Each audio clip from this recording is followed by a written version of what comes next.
Here are the 5 things you need to do after you get hurt at work. My name is Bilal Kassem, managing attorney at Pacific Workers, and today I'm going to make sure you're equipped with everything you need to know to take care of yourself after a work injury. The first thing you need to do is fill out what's called a DWC-1 claim form and make sure you report your injury to your employer. This is the official claim form that's used in California to signify that you want to pursue a work injury claim.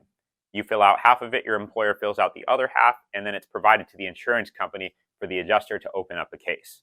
If you're unable to fill out a claim form, don't worry. Your employer is actually responsible for making sure that they communicate the fact that you've been injured to an insurance company when they should have had knowledge in the first place.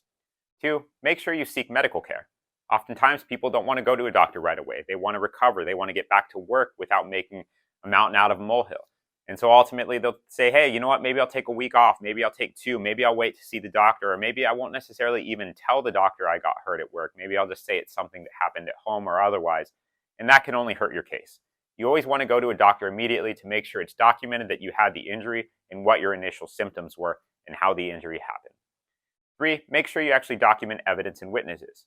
Oftentimes we run into cases where an employer lies about how the injury happened, or you may have been pushed into saying that it didn't happen at work, and now the insurance company denies liability for the case. So you want to make sure you have evidence and witnesses. It's always important, for example, to document the injury by actually reporting the injury in writing rather than verbally.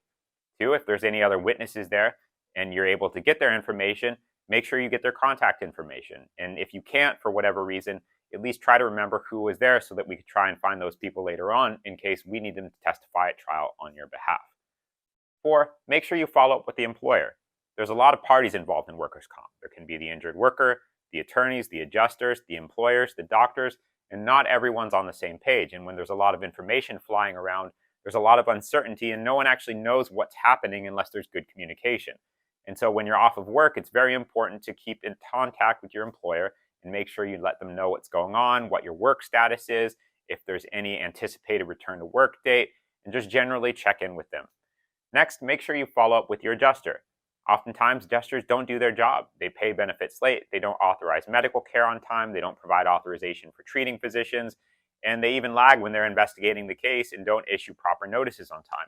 You have to be in contact with your adjuster frequently, provided you don't have an attorney, to ensure that your benefits are being paid on time and your benefits are being administered in the correct way as they should.